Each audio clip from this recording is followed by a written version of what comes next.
Hi kids, welcome back to my channel. I hope you're doing well, feeling healthy, and ready to learn more about if you lived in the time of the Civil War. This is part 2, finishing off our book here. Let me find where we left off. Okay, was it hard to get food in the North? Food prices went higher, and some families were not able to buy much. Wages for most workers were about $2.50 to $3 a day. A workday was 10 to 12 hours. During the war, eggs cost as much as $6 a dozen, and bacon cost 15 cents a pound. Prices rose as much as 75%. Rice, sweet potatoes, citrus fruits, and pecans were hard to find since food from the South did not come north. Most meals were meat and potatoes. Boiled chicken or beef was often eaten with Irish potatoes. A plate of beans, potatoes, ham, or corned beef, bread, and coffee would cost 15 cents. Food was often fried in butter, lard, or bacon grease. Vegetables were well cooked, with corn being the most popular. Fruit was eaten at every meal. Desserts such as cake and pie were very well liked.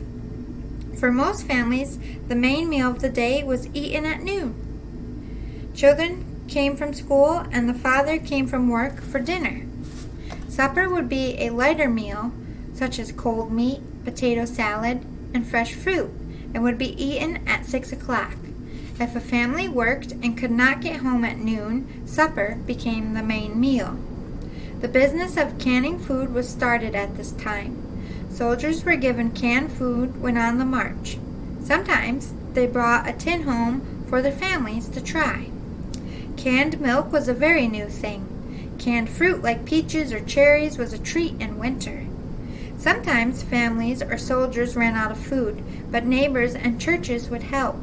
The Sanitary Commission was a special group started by the government to help soldiers. Guy eating out of his can. Now look at the stores now. Canned food is everywhere. It's just starting back then. Was it hard to get food in the South?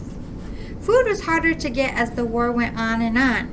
Union soldiers, called bummers, sometimes took food and livestock from Southern families or ruined their fields and gardens.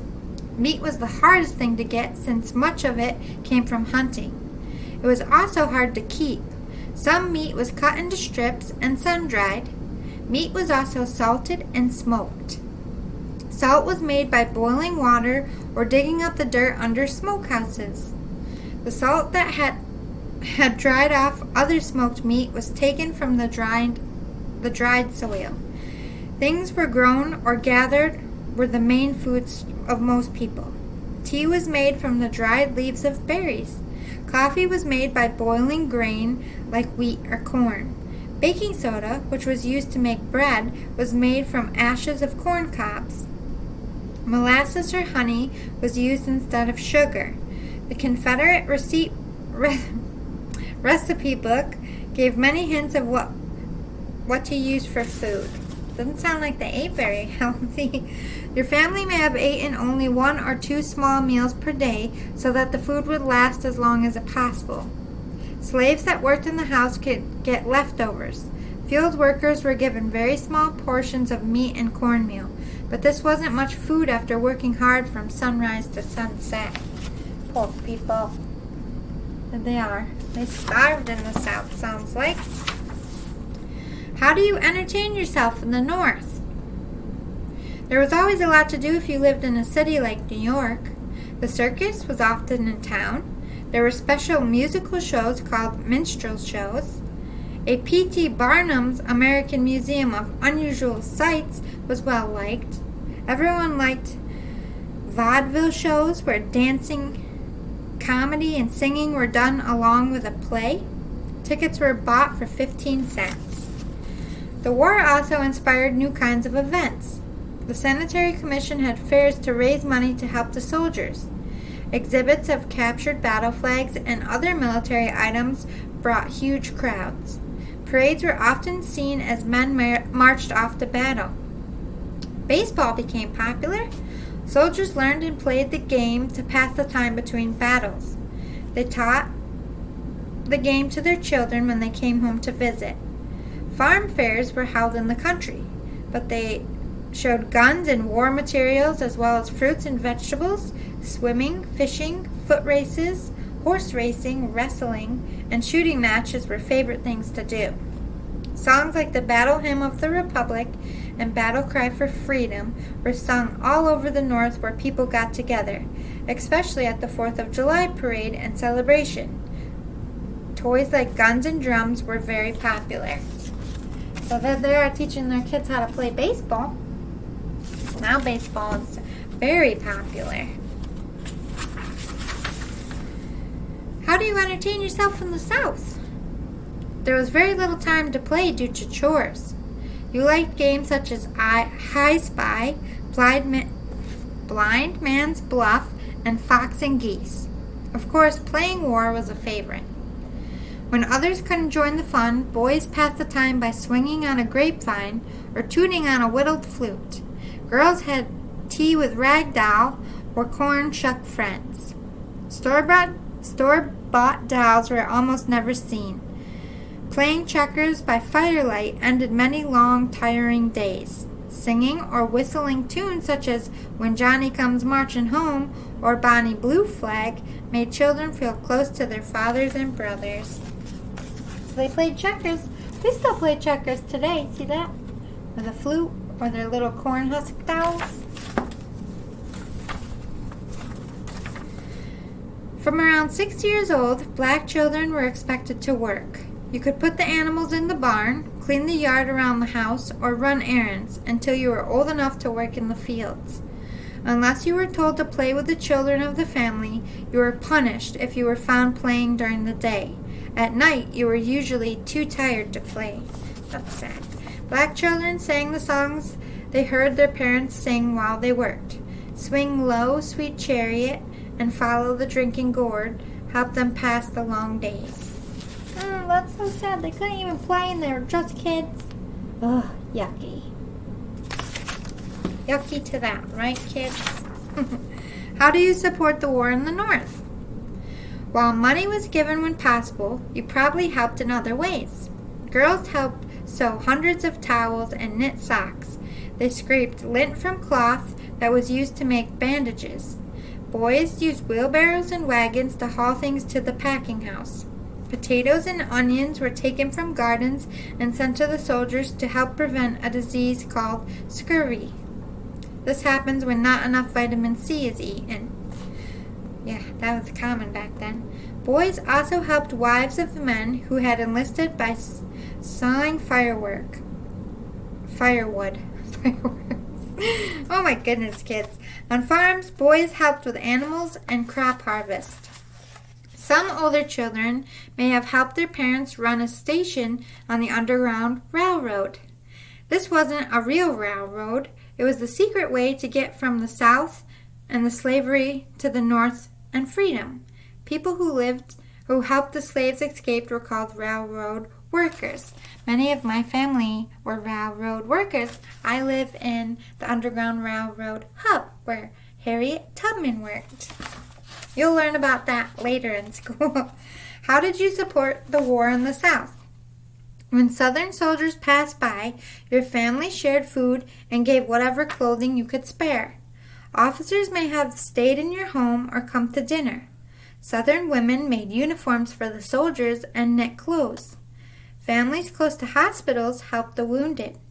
You helped by not wasting anything. If the weather was warm, you didn't wear shoes. That saved leather. End papers were cut from books and used as writing paper. Envelopes were turned inside out and used again. You wore clothes that were too small or too large and always patched. You searched your neighborhood for berries, nuts, and other food that could stretch your family's diet. You ate less and didn't complain because you knew food was getting harder to find. Male slaves were often taken from the plantations by the army to help build war defenses. This meant that the slaves left had to work extra hard to get all the work done, or it was left undone. Family members also had to start doing daily chores. No pictures on that one. How did you get news from the front lines in the North? Before the war, letters would come to the post office or general store, and you would pick up your mail. With so many families writing to soldiers, two big changes happened in the Union's mail.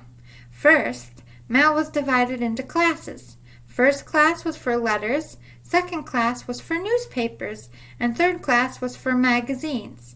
The price of a postage was by class. Before the war, the price was for how far the item had to travel. Second mail delivery to the home began in large cities. Letter carriers, or postmen, took letters right to your door. Late in the war, Union soldiers who wanted to send money home safely could use a postal money order, like a bank check. The receiver could take the money order to the local post office and get money in return. We still use money orders from the post office. That's how I pay my rent. So that started then, and having mail delivered to your house started during the Civil War. How did you get news from the front lines in the South? Getting news about the war or your family in the South was very hard. Often you waited months, sometimes years, to hear news of your family members. Telegraph lines were often cut. Mail that did make it through the lines had to be picked up at the post office or general store, which was often a long walk or ride. Soldiers carrying letters for friends may not have arrived. As long as they were still in supply of newsprint, newspapers like the Vicksburg Citizen and the Richmond Enquirer followed the battles and printed the names of the soldiers who were killed, wounded, or captured. Since many people couldn't read, often someone read the news aloud in a public place. Later, newspapers were printed on wallpaper or wrapping paper. So yeah, supplies were very bad in the South. Seemed like living in the North was a good idea back then. Who were the famous people you would hear about in the North? Everyone talked about President Abraham Lincoln and the way he was running the war. Lincoln had grown a beard because 11-year-old Grace Bedell told him he would look better with one. He worked closely with many Army generals, including George B. McClellan, Ambrose Burnside, George Maude, Ulysses S. Grant, and William T. Sherman. When Lincoln met Harriet Beecher Stowe, who wrote Uncle Tom's Cabin, which helped a lot in how people did things with food, a book that showed the evils of slavery, he is said to have called her the little woman who made this big war. Escaped slaves like Sojourner Truth and Frederick Douglass gave talks to I hope I said that right. Sojourner? Interesting name. Gave talks to tell people to fight for the freedom of the slaves. Colonel Robert Godd Shaw led the most well-known black army unit, the 54th Massachusetts Volunteer Infantry. Okay, so Abe Lincoln. We all know Abe Lincoln. William T. Sherman. George B. McClellan. Ulysses S. Grant. Sojourner Truth. Right there, the lady. Frederick Douglass. Robert Godd Shaw.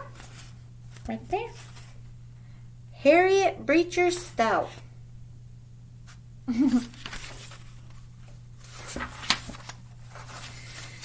Matthew Brady's photographs let those at home see these people. Photography was new, so people wanted to see the real battlefield pictures. Photographers followed the army in wagons that became traveling darkrooms. Another kind of art was made by Thomas Nast. He made drawings of a fat, jolly Santa Claus and a sleigh filled with toys. They took people's thoughts away from the war and began a holiday tradition. Santa Claus was born. Women were very busy helping the sick and wounded at the battlefields and in government hospitals. Dorothea Dix set up a group of nurses. They were paid 40 cents per day by the government. Clara Barton took food and medicine right to the battle lines. Dr. Mary Walker became the first woman officer in the U.S. Army. Good for her. She was awarded the Congressional Medal of Honor for her bravery. So nurses were invented as well. Look at them all working. Women played a big part in this war. Who were the famous people you would hear about in the South? Every child in the South knew of Jefferson Davis and General Robert E. Lee. You knew Davis had been elected the President of the Confederacy and that he chose Lee to lead the Southern troops. Lee had resigned from the Northern Army when Virginia left the Union. He made the battle plans and led his troops on his horse, Traveler. While he was a great soldier, he didn't really like fighting. He loved his family and enjoyed having his feet tickled by his children when he read them stories. Lee was greatly admired by all Southerners. Stonewall Jackson, or Jeb Stuart, James Longstreet, A.P. Hill, John Mosby, and Nathan Bedford Forrest were other well-known soldiers. So there's Jefferson Davis, Robert E. Lee, Stonewall Jackson, Jeb Stuart,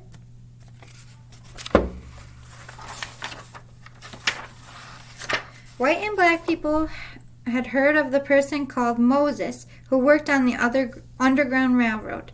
This wasn't a real railroad. It was the secret code name for any route from the South to freedom in the North. Many people helped slaves leave the South for the northern states or Canada. Slave catchers, men who caught runaway slaves, tried to locate Moses and stop this from happening. Our people protected Moses. Slaves waited for the call that it was time to go. Few knew that Moses was really Harriet Tubman. Yes, remember that name I said? Harriet Tubman. It's really Moses. Herself had escaped slave from Maryland. She led thousands of people out of the South to the North. She also went into the South toward the end of the war to let slaves know that they had been freed by the Emancipation Proclamation, which President Lincoln had signed in January 1863. I am related to Harriet Tubman as well. She was actually a girl. That's why they couldn't find Moses. What words and expressions came from life in the North? General Ambrose Burnside, who wore bushy side whiskers and was the model of the style known as sideburns. In 1861, the government printed money called greenbacks because of the ink color. Bummers, who were soldiers who roamed the countryside looking for food and valuables, has been shortened to our present bums. The word mailman became common when free home delivery of the mail in the cities was started. Women started to use the word shampoo when they washed their hair. The chignon became a popular way for women to wear their hair. I think that's a bun. Yeah. That's that. The hair is wrapped into a knot at the back of the head. This is a plain style, and women thought it would show their dedication to the war effort. What words and expressions came from life in the South? The term Dixie was a nickname for the South before the war. It may have started because of the Mason-Dixon line that divides Pennsylvania and Maryland. Another story is that it came from the $10 bill, which was marked Dix. French for 10. Those in the Mississippi River boat business called the bills Dixies, and the place where they came from, Dixieland. The song I Wish I Was in Dixieland, Dixie for short, was played as Jefferson Davis became president of the Confederacy, and it became a symbol for the South. At the end of the war, the North set up the governments in the defeated Southern states. Southerners who worked with these new governments were called scalawags. Northerners who came south to sell needed items at high prices or control the votes of the former slaves were called carpetbaggers due to their traveling bags made of carpet-like material. Interesting. How did life in the North change after the war? There were about 360,000 casualties on the Union side of the war. If your family had lost a loved one, you still felt the pain. The end of the war brought good things for some people and more loss for others. There were more factories than before the war, so there were more jobs. They were often given to returning soldiers, so many women left the workforce. Women who still held jobs were paid less than the men workers. Boo. Newly invented machines such as grain mowers and reapers made farming easier, and clothing could be produced faster with sewing machines. Companies grew larger. The low-pay workers felt they could strike for more money and end the 14-hour workday. Going on strike was unpatriotic during the war. Many freed slaves moved into the North and only found low-paying jobs. Again, boo. President Lincoln hoped for a quick and peaceful union of the southern states to the Union. He wanted to make the divided House whole. Others in government felt the South needed to be punished. Lincoln was assassinated before his wishes for pardoning the southern states could come true. Andrew Johnson then became president. He was not able to do what Lincoln had planned. The northern states gained a lot of power in the government, but it was the cost of many lives. So there they are protesting to cut the workday and make more money. I don't blame them. 16-hour days is exhausting. How did life in the South change after the war? There were about 260,000 casualties on the side of the South.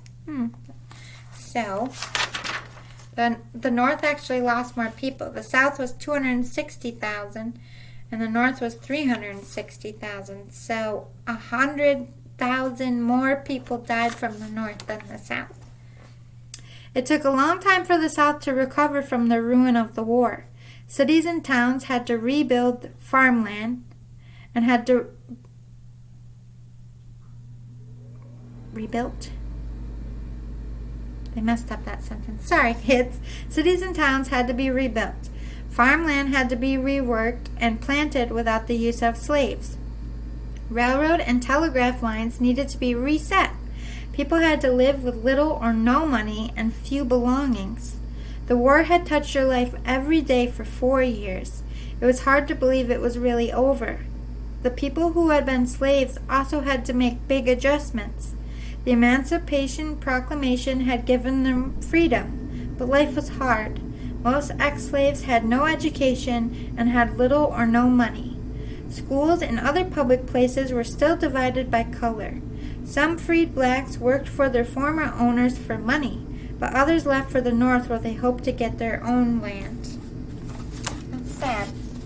It's like they forced them to still be slaves in a way. Boo to the South back then. Many people from the North came south at the end of the war. Some came to teach the freed slaves, while others came to control and punish according to the Reconstruction Act passed by the North. The Union Army took over the government. The South was treated like a hated enemy. This is what Lincoln had not wanted to happen. The hardest and slowest thing to change were people's feelings. Losing made Southerners accept the power of the national government. You were part of the whole. You also had to recognize that the slaves were free and had the same rights of citizenship. Your world changed a lot during the war, and life was never the same again. That ends. My goodness, that was a lot to learn. Do your brains feel crunched? Mine do. I'm sure you'll learn more about this as you grow up and get into middle school. But I just wanted you to take a peek at what life was like during the Civil War. I hope you liked it. If you didn't watch part 1, go back through my list and find part 1 and watch that too so you get the full story. Thank you for spending time with me and learning this lesson. We're going to do more like that in the future. But for right now, I'm going to give you a little break and I'll see you next time. Be good out there, okay, kids? Bye.